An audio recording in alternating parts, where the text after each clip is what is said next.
Yo, so last episode of the Sharpe series was wild. Sharpe's cold, but it was still one of the most entertaining things I've seen in um unintentionally hilarious things I've seen in quite a while. And now I am officially at the seventh episode, so halfway from the original series, excluding the two Indian adventures, which were filmed a little bit several years after the main series. So yeah, I'm really looking forward to this, and I heard things kind of went off the rails last episode, but things should be back to normal at least by this time, I've heard. So yeah, I'm really looking forward to just seeing more of this series and just more Sharp adventures, because I have been enjoying this series, and like I said, I've made it a goal to watch the original 14 episodes by the end before this year ends, and that's really all I'm working towards now. And just to wrap this all up, and yeah, overall, this is, like I've mentioned, this has been like the biggest task of my YouTube channel, just by the sheer length. But I've really been enjoying it, and I like to think I've been making a pretty good stride. And overall, yeah, I probably should just get to it now. I'm like yapping, and I just want to say before I get started, if you want to help me out in any way, shape, or form, and if you're enjoying my content and want to help me out, feel free to like, comment, and subscribe. It would really help me out a lot, and I would really appreciate it. Thank you. Now, with that said, and now without any further ado, let's get to it, shall we? Let us watch Sharpe, Episode 7, Sharpe's Battle. Bloody supply escorts.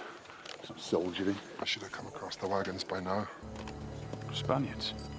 Spaniards in grey? Nah. The Dons are always gaudy, so they are. They don't like dying in drab clothes. They've got French weapons. Maybe they've run out of dye.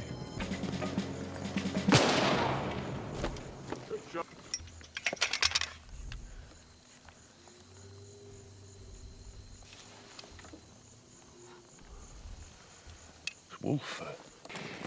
His Most Catholic Majesty Yes, get on with it. has directed the Real Compania Irlandesa, that's the Royal Irish Company, my lord, of His Most Catholic Majesty's Household Guard, under the command of Colonel the Lord Kiley, to attach itself to the forces of Field Marshal the Lord Wellington, sir. I'm sure they'll prove decorative. I don't need decorative.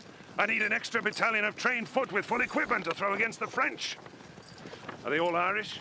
Most of the company's Spanish-born these days, though they have to be descended from Irish exiles. I fear we have to welcome Lord Kiley and his men, even while we mistrust them. It seems to me that we must do our best to make them feel uncomfortable. Drive them out? How? Bivouac them close to the French lines, so that those who wish to desert will find it easy. We'll give them a liaison officer, of course. Someone senior enough to smooth Kiley's feathers. But why not give them a drill master, too? I doubt Lord Kiley would like a certain major of our acquaintance. Ach, I cannot think they'll take to each other, my lord. No. Good. And give the puppets Richard Sharpe.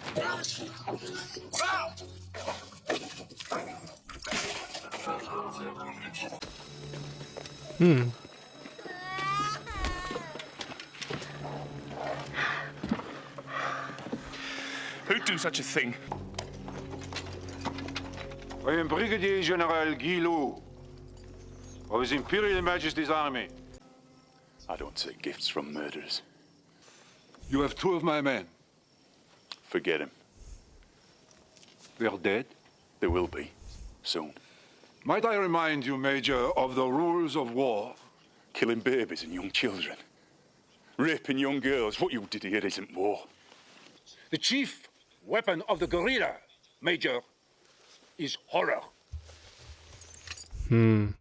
Okay, so Guy Lu, I have to say, so far in terms of aesthetics, he's so far the coolest looking. I'm gonna assume he's gonna be an antagonist this episode. That's just off the top of my head. I have to say, I dig the uniform though, the gray wolf theme. Like, that's actually incredibly awesome. But, okay, so this brings up a pretty good point, you know, the whole, murdering and raping. I've mentioned a few times, for those of you who aren't, you know, who might be a bit new to my channel, or, you know, not so familiar with my other content, I watch a lot of history videos, specifically war videos, like from Kings and Generals, History March, Epic History, etc.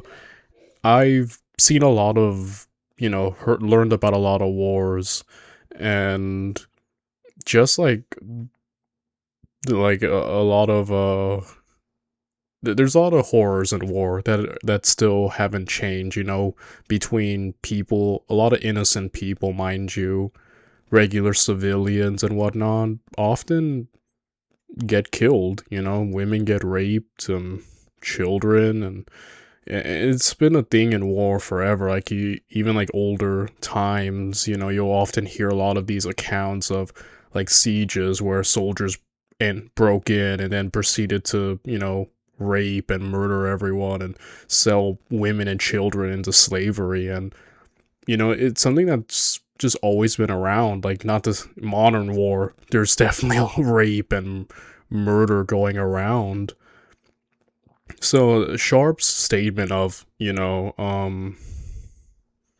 I don't work with murderers, you know, what you've done to things, is an interesting one, implying Sharpe has never done that or witnessed it in all his military career, which seems a bit weird to me, because I feel like it sucks, but it happens a lot in war. It's kind of like one of the ugly realities of it. Though I will say that the Peninsula War is an interesting one, because it's often been called Napoleon's Vietnam, with all the guerrilla fighting, and there were horrors on both sides. You know, the French guerrillas were known to be incredibly ruthless. The Spanish guerrillas, well, I'll get to the French right now, but the Spanish guerrillas were known to be incredibly brutal, and what they did to French soldiers, you know, would make anyone's stomach turn. And the French often had reprisals, and you'll hear about the French massacring civilians and stuff. And, you know, it's, oftentimes in war, you'll often hear of stuff like that. When one side does incredibly brutal stuff, the other side also. And so this is an interesting aspect. That's kind of what he said. This is just, you know, they use terror, we use terror. It's a real... I like that line already from him, because it just brings into remembrance of how brutal both sides could be, especially in this war, you know? And again, Sharpe is interesting because no doubt he's witnessed it, like, in his career, you know, the massacre of, like, regular people who probably didn't deserve to be killed, but ended up dead, because that's just war. Regular civilians, villagers, townspeople just die. They don't deserve it, but... So, I guess it's just Sharpe probably is, I haven't done it, so... he can take that high ground for himself, the moral high ground, as it were. But, you know, that's kind of the thing. Every side, in some aspect, in war that I've heard, has, you know, done bad things. And it's one of those sad realities of the nature of it, and... I don't know, I'm sorry I'm getting into this big spiel, but I already like this opening dialogue with, you know, just to kind of, it all reminded me of that, you know? Horror. So, I make sure that I am more horrible than my enemy. No more of my men will die in this godforsaken place. Sergeant Harper, Sir. bring the frogs out. Put them up against the wall. I want a firing squad. I have promised my men, Major, that I would never desert them. Their lives for your supplies. We'll get our supplies back. kill my men, Major. You will regret it. Vous êtes pris, monsieur! Fire! You're a dead man, Sharpe. Yeah, very interesting impression. Like I said, I'm assuming he's going to be the villain of the week for this episode, but again, like I like oddly he's a villain that like that seems very plausible in this scenario, you know, with the brutality of some Spanish guerrillas, and then his mindset is, we gotta be equally as terrifying so I can keep my men alive, which is a motive that I think most people would agree with, right? Like, okay, you know, he seems to actually care about his men and is adopted the brutality aspect, at least in his mind, because he thinks it'll keep his men in line and keep the enemy in check, which just feels like it would be realistic of an approach someone would take, like a leader, especially in this kind of scenario. You know, like even in like Vietnam, like I'm an American, but you often hear about like the Vietnam War and some of the terrors that the Vietnamese imposed upon the American troops and some of the unsavory things that America did. So I don't know, like I said, it's in situations like these where the lines get blurred and you can see where both sides are capable of doing awful, regardless of who you think is in the right or not, or whose side you're on or not. So I don't know, already this episode, in stark contrast to the last one, is already kind of got me beyond engaged. You, sir, get out of the road. Don't just sit and gawp, damn your eyes. Do as I say. Get out of the road. Go round. And unless you want knocking on your arse, you'll go round. Who's this lot then? So he's soldiers, Pat. I just pity the poor bastard that has to lick them into shape. My new command, my lord. The Real Compagnia Irlandesa, Sharpe. You know what that is? Spanish king's bodyguard, sir. Just so, just so. A gift from His Most Catholic Majesty King Ferdinand VII. And you're going to turn me to soldiers. You can take your green jackets to help. I'll take him where, my lord? Hello now. Not very comfortable, but it's not meant to be. They've had an easy life, Sharpe. Sat on their rumps at Escorial all day. They're soft. If they're going to be any use to me, they need toughening up. So don't spare the rod. Come down on them as hard as you like. What the hell do you think you're doing? Making an inspection. Damn your impudence, sir. I am the Earl of Kiley, Colonel of the Real Compagnia Irlandesa. Lord Wellington has chosen me to be your tactical advisor. That my job is to teach you how to be soldiers. Not parade ground soldiers, but battlefield soldiers. My name is Sharpe, Major Sharpe, and I'm going to teach you to be soldiers. I'm really loving this episode so far. Like, it kind of like, again, like I said, after last episode, this one feels like a good return to form.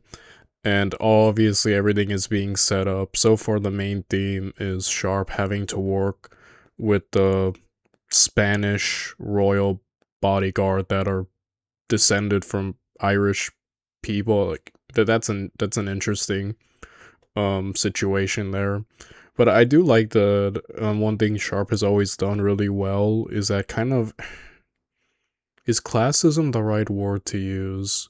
The idea of Sharpe, someone on the lower end of not only like, you know, society, but in terms of like wealth and, you know, status, always having to contend with these higher ups.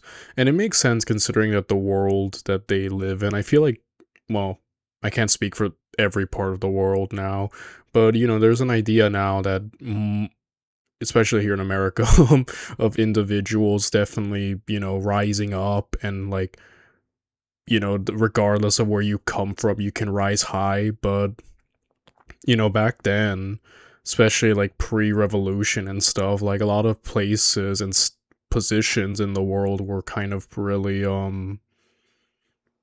kind of not so available for lower people. There's only a certain limit you could rise, and Sharpe is always having to deal with these people who get their positions due to their status, their wealth, and he's always having to, show. I feel like it goes the show goes to show you the value of status and wealth versus merit, and how Sharpe kind of inhabits the merit part of someone who is getting by and rising in a very closed off world through just sheer, skill and competence in what he does. But even then, he still can only ever truly rise to a certain limit, regardless of all his accomplishments. And obviously, he has to deal with all these higher up, snobbish, richer people of higher status than him. And I always do like that aspect, because that's the running theme of the show. That's been one of the main constants, and it goes to show you, right? I don't know. I really like that aspect of this show, and I think they portray that really well. Rifle! Oh, Frank, next birthday, lad. Well, now there's a thing. I reckon she's sweet on you, Ben. I'll leave off, Dan.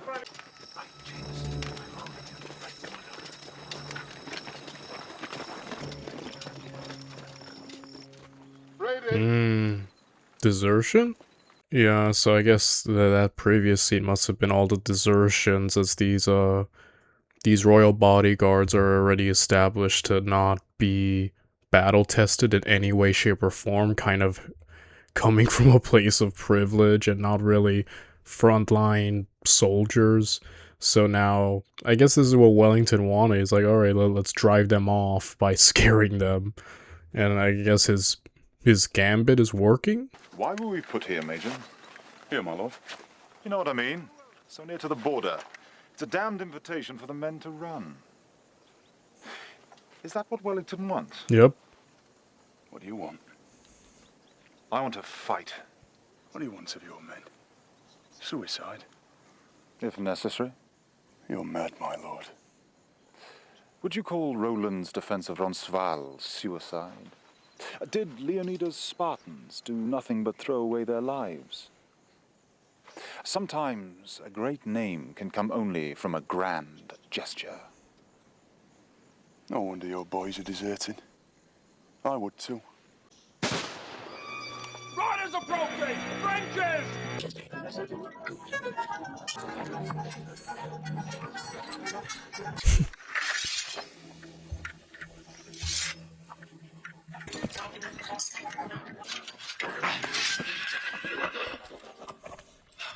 Finish it. Finish the bastard.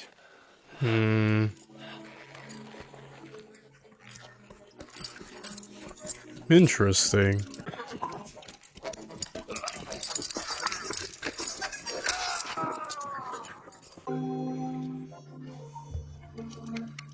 Bravo! Bravo! Sharpe, is that? Is she? Yeah, this Kylie guy is really interesting in terms of like, okay, so he definitely is very, you can tell, very proud and arrogant, and has this like idea of glory, even at the cost of like suicidal recklessness. But there does seem to be an idea of honor as shown in that duel, not just killing him off the bat, but like letting him get up, and then, really interesting, very, like I said, comes off with this air of arrogance, but an idea of nobility but also he comes with this high expectation of his men to kind of be like him, even though they have no, even though they don't share his same ideas. That's why they're deserting, but he's not. So Yeah, interesting character already. I am Doña Juanita de Elia. What's your business here? You must be Sharpe. Major Sharpe, aye. Yes, Monroe said you had no manners. Monroe? I work with the partisans in these mountains. Major Monroe asked me to attach myself to your camp while you're here. Bravo, my lord. Bravo. You are a fine swordsman. I am in your debt. It was nothing, ma'am. My lady.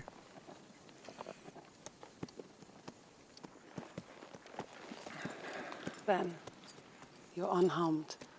Thank you, madam. I am quite well. You see, Sharpe?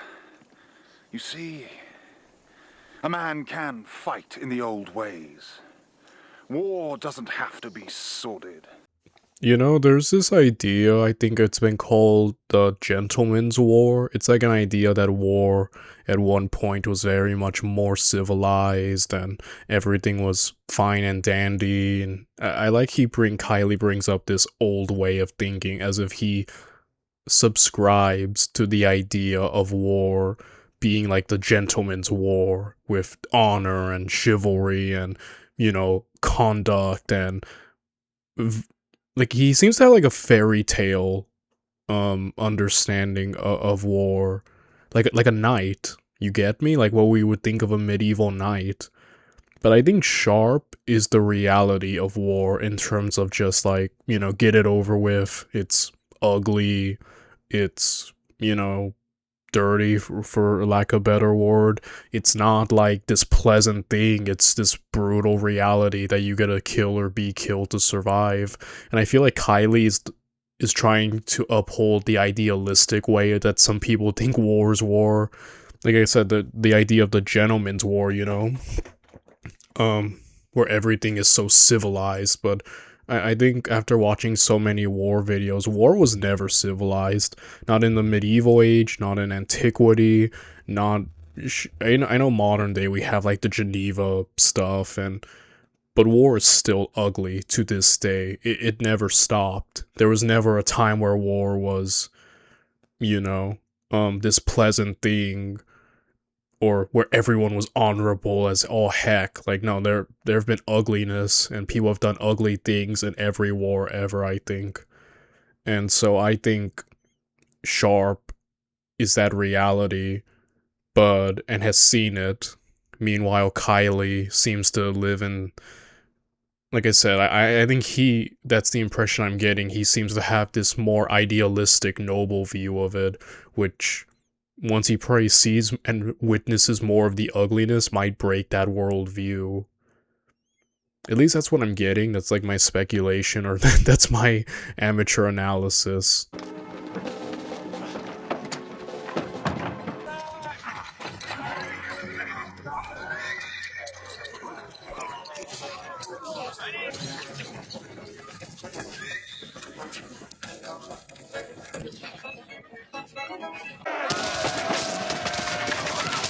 Oh, snap. Sharpe! What are you doing? We're pulling back. No! No retreat! We stand and fight! We're outgunned and outnumbered. We must withdraw. He's a mad bastard, so he is. So we must go.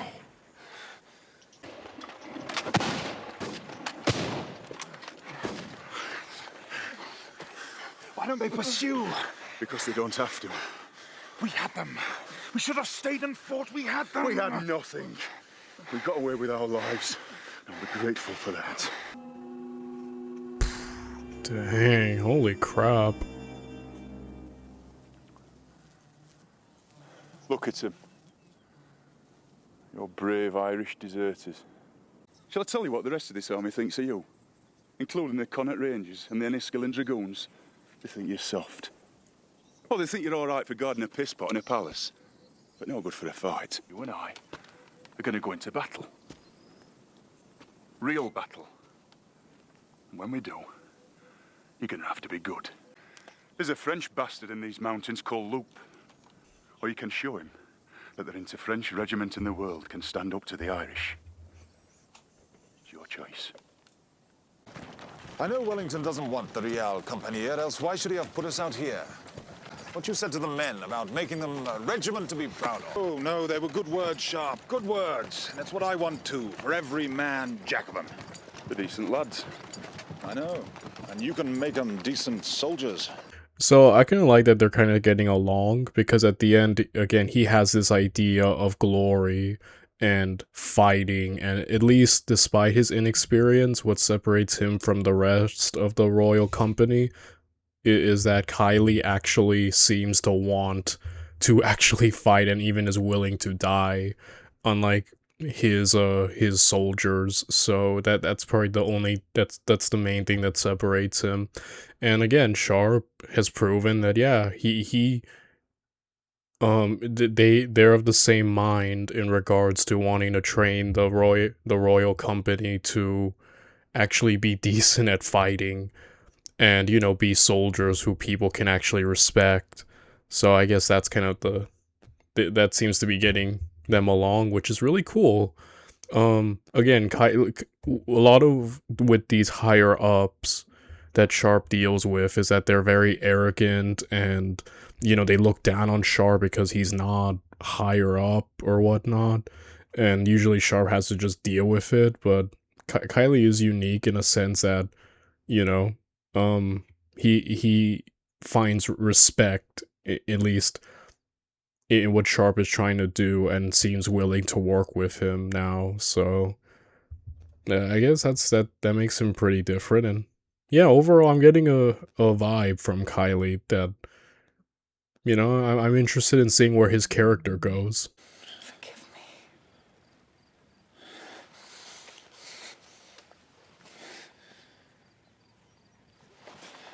Please. There's children being murdered by English dragoons. And praying women being dragged out of their houses by grenadiers. Says the River Erne is blocked with bodies at the leak. Sounds like Cromwell's ghost has come again to drench Ireland in blood. This is an American newspaper. Since when have the Americans had a good word to say about the British? If there were trouble in Ireland, don't you think we'd have heard about it before then? There's been rumours, sir. There's always bloody rumours. Right, so let's get back to bloody work. You know, this is a really interesting other dynamic throughout the series that I haven't talked about until now. But like this whole tension with the Irish and like the English, as the English seem to look down and talk not very well about the Irish a lot in this series, and you know, treat, even though they're part of the UK, I think especially at this time, I know modern Ireland's not really a part of it anymore, but I think at this point they were, and despite being under, you know, that a part of it, they still treat it as if it's some outside force, this like other thing that's not like us. So I don't know, that whole thing of like some of the English officers just talking, like looking down on the Irish, and you know, not having a lot of respect, or like seeing them as like lesser is another thing. I guess like there have been themes of racism a lot in this show. You know, um there's this idea of racism, which I do like that they don't shy away from, because especially back then you'd imagine, yeah, but there was a lot more racism, you know.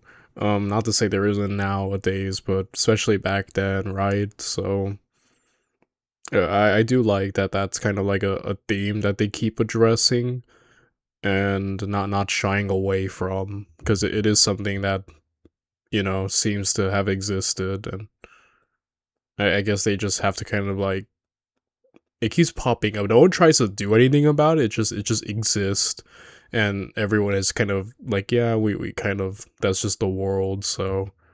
And how are you finding life at Alona, my lady? It is not altogether disagreeable.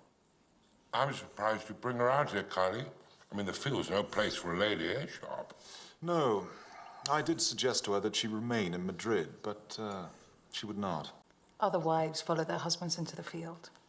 Why should I not do the same? Because you could be his death. You should have stayed at home in Madrid, my dear. You could have filled your days with embroidery and, well, whatever it is gentlefolk do at home. At home in Ireland, madam. I ran my father's estate. Doña Juanita meant no offense, Lucy. Apologize for being sharp. Ben. Apologize, madam. Damn it. My apologies, madam. Yeah, so that marriage is definitely not doing well. God knows why she came. I meant the farmer's daughter, Sharpe. My wife. Your wife's a lady. Oh, now, yes. The farmer's daughter. Good breeding stock. Ha! She married me for my name, you see. I loved her once, but she lost a child. I'm the last of my blood, Sharpe. When I die, the name dies with me. Dang, I did not think we were gonna get into the miscarriage. I'm assuming miscarriage discussion. Oh boy. Yeah, that's heavy. Speaking of kids, well, I don't think we're ever gonna talk about Sharpe's daughter because he never seems to think or bring her up, which is wild to me. How are you getting on with those Irish laddies? I hear there's mischief. Where did you hear that from? Your good friend, the Donna Juanita? Is that why she's here? To spy on me? You trust him? Before I'd ever trust you. I was sent here to train soldiers, and that's what I'm doing. I'll make them the best damn fighters in the British Army. Dangerous game you're playing, Richard. You and Wellington sent the Irish company here to die. Fair enough. That's your business. But if you're including me in that number, then I'm not about to die without a fight. Nobody wants you to die, Richard. Unnecessarily. But watch your step, It's good advice. Oh. Ooh. Dang. Cheating on his wife. Dude, the drama, bro. The drama. She is with him, isn't she? Doña Juanita. I beg you, Major, if you have any influence over him, please urge him to stop this. It is not my place to interfere. You are my only hope, Major Sharpe. I have pleaded with him to give her up, but he will not. I can offer you little in return for such a favor, but... This is wild. What the fudge is going on? Oh boy. You know, I mean, Sharpe also cheated on his wife. I kind of get him for being like, you know, this isn't really, I'm not the guy to do this. Especially after he's technically done the exact same thing. What would you call that? Hypocrisy, right? It's like, he's done it, so him going to Kylie and be like, hey, you gotta stop, is, I mean, granted, they don't know he's done it, but like, he knows, so I'd imagine I'm wondering if that's kind of the thing. And there's also the child thing, like, you know. So I don't know. Like, this definitely is wild. And so like her plan is get Sharpe to make her husband stop sleeping with Juanita by offering Sharpe herself, so he'll do. This is wild. This is twisted. This is really twisted. Oh boy. If you wish. Sharpe, say no. Sharpe, please say no, bro. This time say no, bro. I will spend the night with you. Sharpe, say no, please, please. Treat me like the lowest Marseille whore, and I will not complain.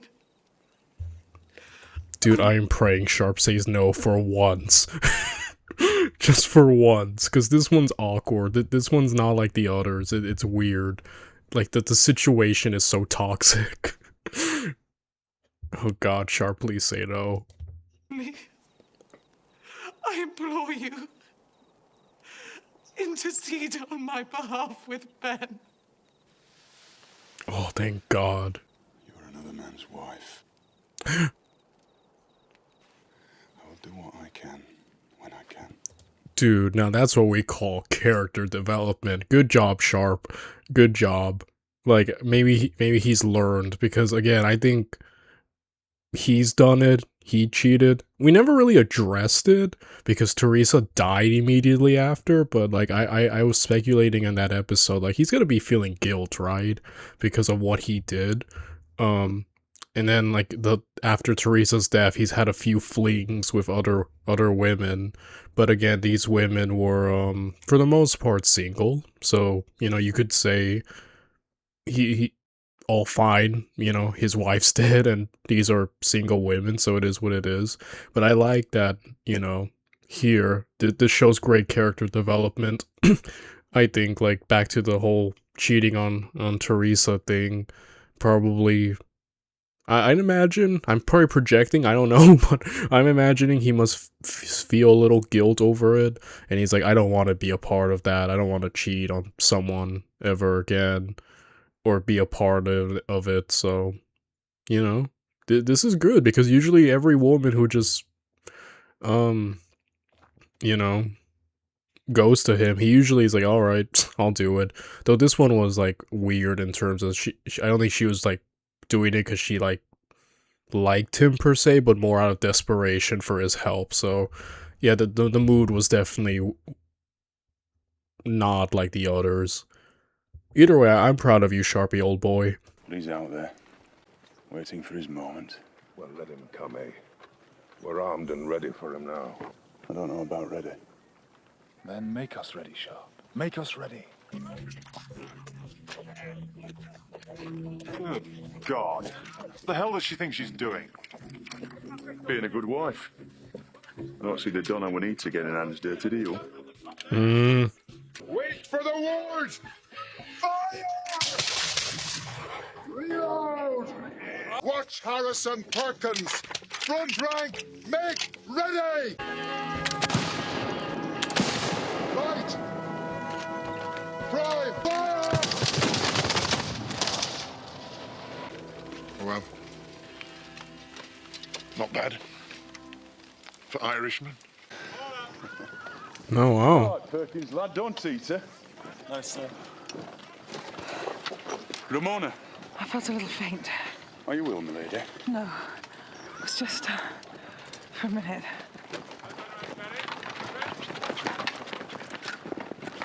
Oh my gosh. Dude, go to your wife. Holy crap. Though I'll admit, I do find the actress for Doña Juanita kind of attractive myself. But like, you know. This poor woman, dude. I kind of feel bad for her. Like, not kind of, I do feel bad for her. She seems like just like a sweet person though. And kind of so far the most likable innocent woman we've seen, you know, in this show. So I mean, after Teresa, of course, Teresa's #1. but yeah, like, just poor lady. I kind of feel bad for her at this point. There's no sign of Lou in the hills, Sharpe. Who says? I do. I have just returned from there now. Just because you've not seen him doesn't mean he isn't there. Yeah, she's going to have a baby. Oh. A baby? How do you know? I know. Did she tell you? I've got eyes. Kylie's? I mean, she doesn't seem like the kind that would cheat. And granted, I know that previous scene with Sharpe, but to be fair, that was like an act of desperation. Like, that was, that wasn't like, you know, just, oh, I want to cheat on my husband for the sake of it. That was just to get Sharpe to help. It's another report. More trouble from island bloody rebels making mischief. Troops fighting back. Women and children dead. It could mean trouble here, Sharpe. Where are these bloody papers getting him from? God knows. That's true, huh? There's these constant rumors that things are going down in Ireland.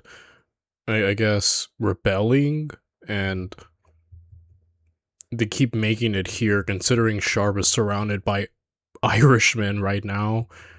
yeah, they probably wouldn't be happy if they hear that the English are, like, messing with them. Yeah, where are these papers coming from? Who's bringing in the news? Bugler! Sound the alarm! Oh my gosh. Oh! Dang, holy crap. You go, girl.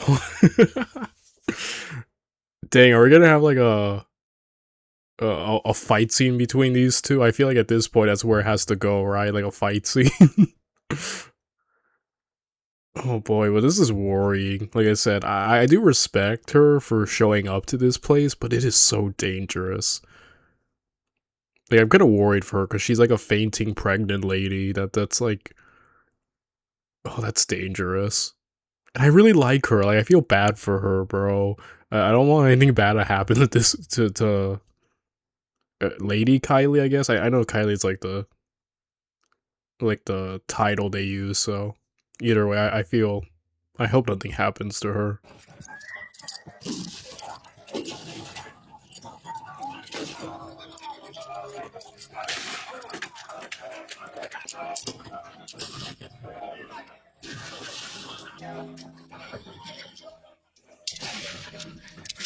Holy crap. Dude, Lady Kylie. Respect.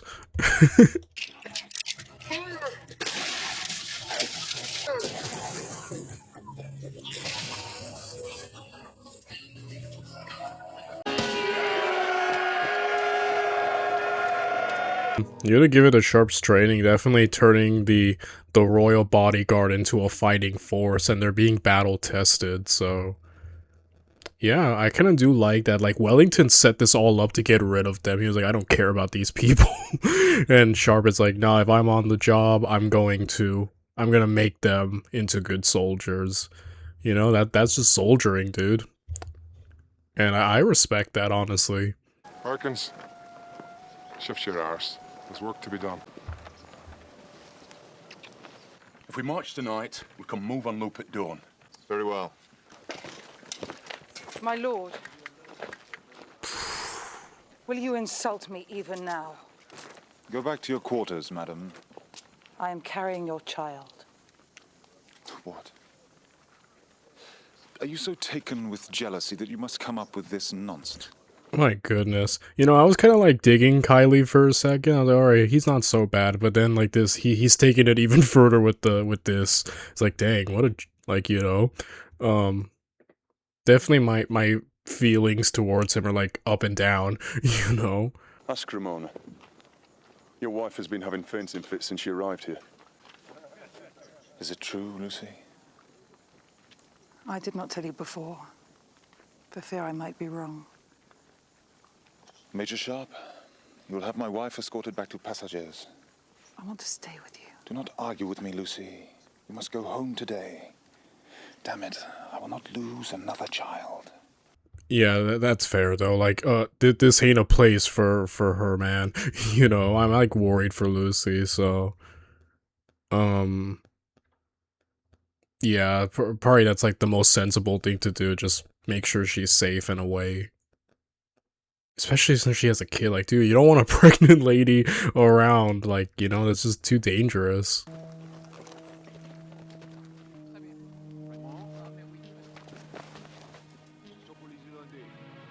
Oh.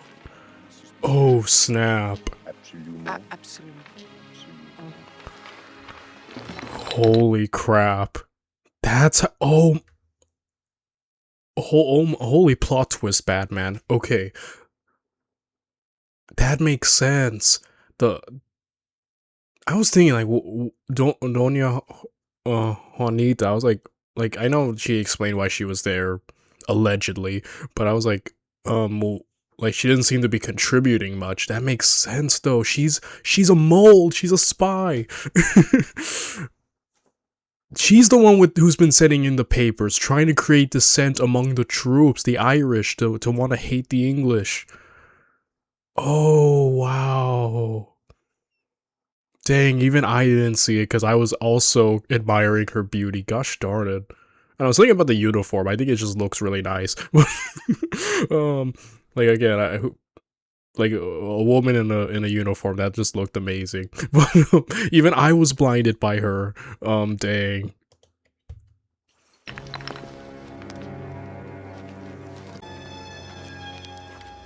Oh snap! Dang, she's gonna kill Perkins' like new girlfriend. Dang, that sucks. I'll give her up. I will. Well, that got resolved. Um, Still a pretty jerk thing to do to cheat on her in the first place, but oh well. They seem happy, but it's also good to get rid of Juanita because she's actually evil. She's a part of the enemies. Dang, that twist got me. I did not expect Oh man, that got me. But like, where do we go from here? Miranda! Miranda! Yeah, Miranda's dead. Juanita murdered her. Poor Perkins. Miranda! Is everything all right? Why have we stopped? Have that. Murder an English bastard. Oh my gosh. Oh no. Yeah, we've been building this up in the background, the tension between the English and the Irish. And it seems like the soldiers have finally had enough. So like yeah, I guess all this propaganda that's been sneaking in. I mean, I don't know if it's true or not, if at this time the English were actually being brutal towards the Irish in that way, but or if like this, or if some aspects are of what this news that have been leaking into this camp have been exaggerated or not. But either way, it's gotten the men to want the Irishmen to want to flip, which again, like, it's the plan that the French are going with. Wow. Oh no, Lucy. I'm like way too invested in this moment. I feel bad for Lucy. She just seems like such like a nice, sweet person. And like she's had to put up with a lot. I kinda like, I don't know, I'm like rooting for her to make it. I really want her to make it, dude. Oh gosh, if she dies, I'm gonna be really, it's gonna tear me apart, bro. Donna Juanita promised me 500. When I have Sharpe, the Lord Kylie, he and his men will help me defeat the English because I have you. You do not know my husband. I know, for example, that he prefers darker meat than yours. I am carrying my husband's child, sir. Oh no. Oh my gosh. Kill me? Oh. You will not defile me, Oh sir. no, no. On my child's life, you will not. Oh my god. Don't. Oh, oh. I will do it. Yo, the themes of this episode have been I mean, they've been present throughout the entire show. It's not like this is the first episode, but I feel like it's been more like raw. Like some of the wild, like, you know, racism, classism, sexual assault, like the war crimes. Like I feel like this episode has taken it up a notch compared to the previous ones, which is why I'm really been digging this episode. This might be my favorite episode so far. Juanita, we must talk. Yes. Yeah, you gotta dump your side hoe, bro. Oh, but no, Juanita, dude. I'm like afraid she's gonna like do something now because she's like done a good job of creating dissension among the ranks, but now that she sees she no longer probably has Kylie under her thumb, I think she's about to do something desperate because yeah, she's giving off a menacing aura right now. If you order the Irish company to attack, she dies. Oh no. How do you know this? My God. Dang, completely outplayed him, dude. Because again, like, he's like all like, earlier Sharpe, I'm the last of my line, and then now his wife, you know, needs to, you know, his wife's life is on the line. So now he has to pick his wife and kid or his duty. Oh, that's like, wow. Completely outplayed him. Dang, dude.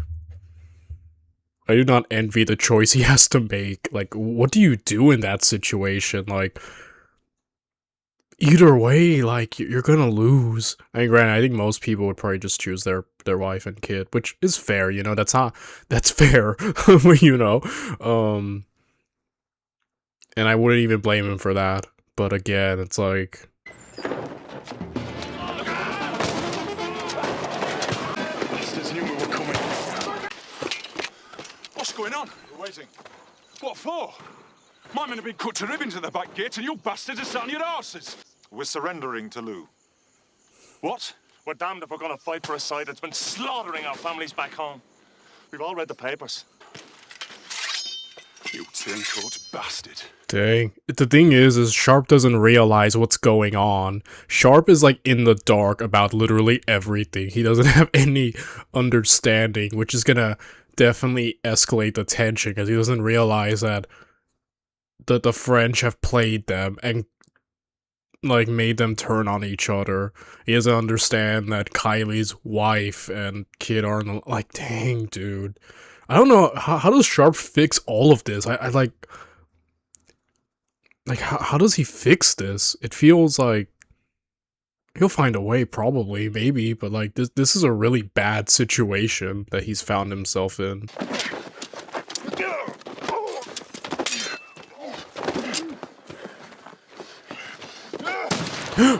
Oh. Oh, snap.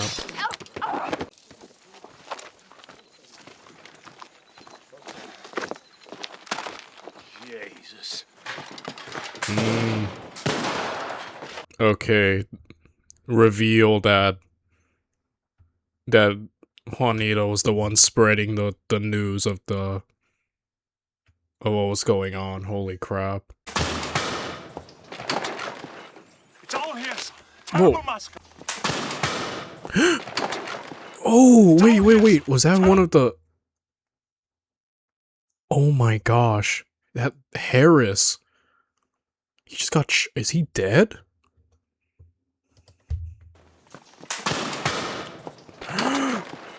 It's all here.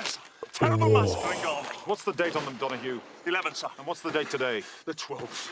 These papers weren't printed in America. The fastest clipper on earth comes across the Atlantic in a day. Major Sharpe is right. Juanita was distributing them for the French. You knew that. My wife, damn it, my wife! Lou's holding her. She said unless I did as they asked, they would kill Lucy.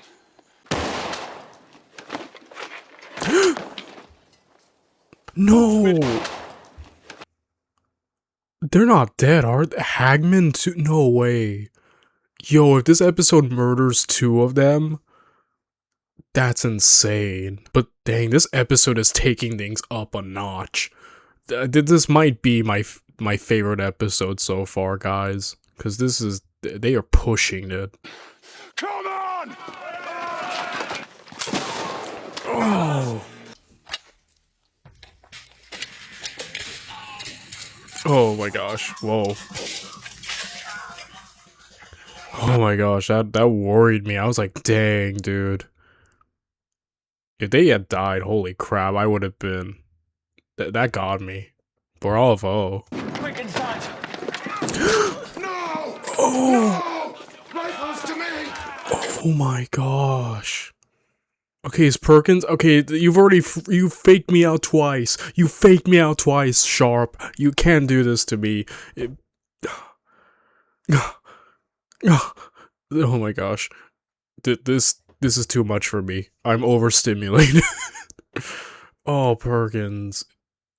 I don't know, they've all survived worse, but like, I don't know, he got stabbed straight in the gut, so I'm not sure. O'er the hills and o'er the main, Mother! Your mother's with you, lad. Mothers never leave you. Dang.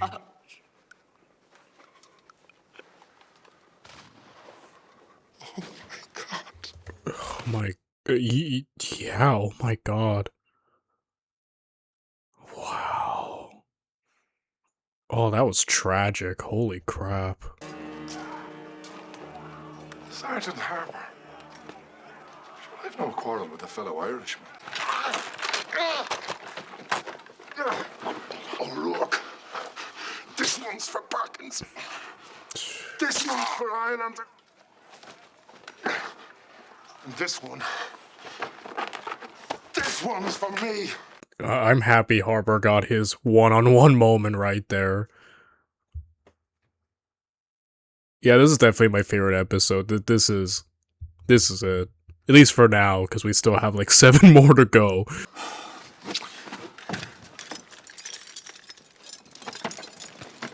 Oh no. Oh no. Oh.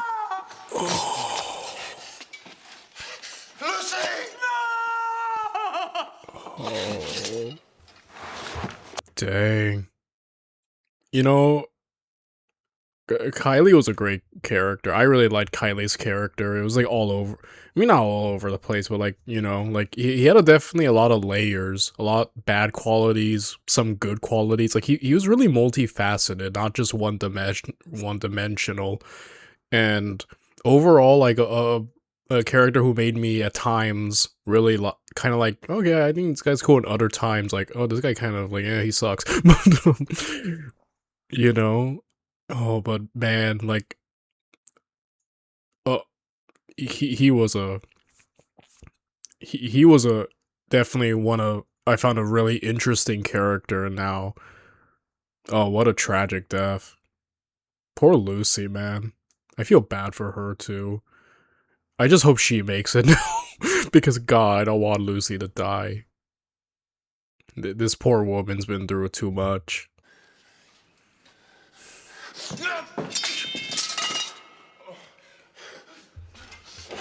Yeah, Sharpe got shot. Let's not forget, like, Juanito shot him in the arm, so he's definitely not at his best at the moment.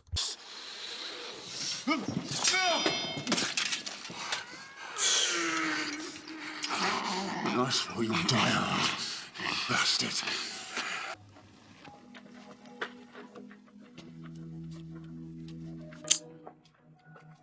Poor Perkins, dude. If you're hoping for anything, you'll be disappointed. Think yourself lucky you're not facing a court of inquiry. On what charge, my lord? On any charge I damn well please. I'm Major Sharpe, and I can break you just as easily. Remember that. You suspected Juanito was Empress Cesado, didn't you? You thought you put all your rotten apples into a loner for me to sort out. You're a suspicious fellow, Richard, and no mistake. And you're a Scots bastard. You know, this has been a weird episode in terms like Wellington, you know, wait, give me a second. Yeah, this has been a really interesting episode with, Wellington, Sharpe, and Monroe. Like, they're like dynamic, because a lot of the times this all began because Wellington saw potential in Sharpe, and, you know, obviously he saved his life. He raised him up, and it seemed like kind of like a very, you know, as an act of gratitude, but also Wellington having an eye for talent, and originally from Hogan kind of pushing Sharpe, and then he's basically used Sharpe to accomplish tasks that he, you know, while he focuses on the main war front of fighting France, he has Sharpe do these tasks, these, you know, other tasks that he doesn't want to waste resources on, where Sharpe kind of becomes his go-to problem solver. But this one was like kind of a bit shady from all the others, because this one was really shady, dude, because it was really much like, okay, I don't like these royal Irish guys, I don't need them, just send them off to get them, basically either get rid of them, if not through desertion, then just in a way, like Sharpe said, to get us all killed. And Monroe, you know, kind of letting on more than he knows kind of didn't help Sharpe.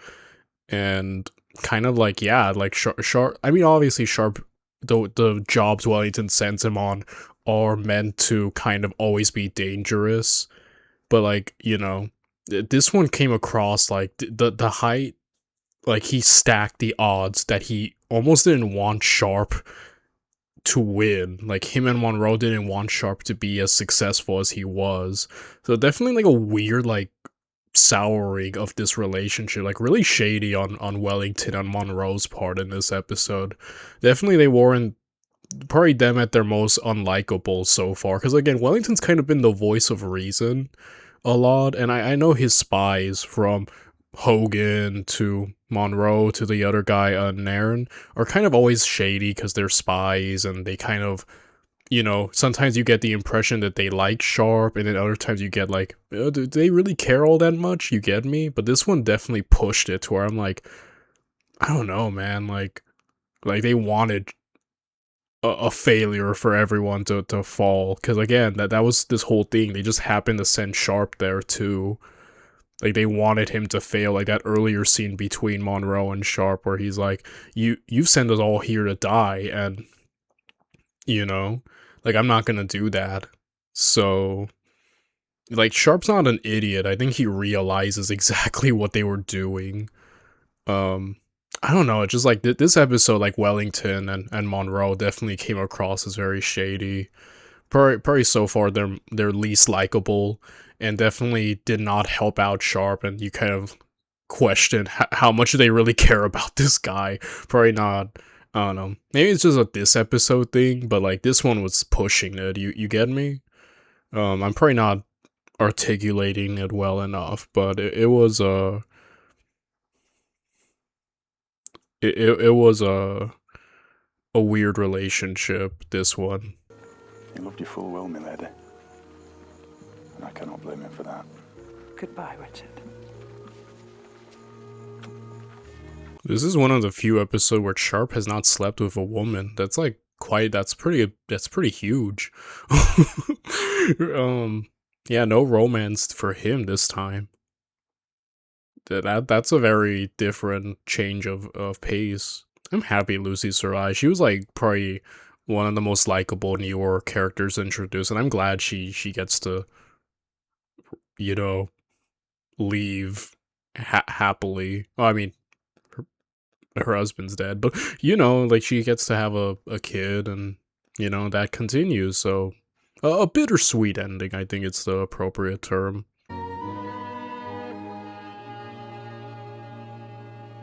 Dang. It was a brave soldier. She was his lass. Yeah, we've lost quite a few of the rifles from episode 1 all the way now. I have noticed that we've lost a few. It's like the core 4 mainly that are kind of left. I have loved this episode. This episode I think might be my favorite so far, you know. And I kind of like it established that anyone can die, because for a while there it did feel like most of the rifles were kind of, you know, really good at escaping death, but yeah, this one shows like, yeah, you know, anyone can still die, which I think is a good thing in a show, like if you don't know who's safe or not. But yeah, very, very tragic.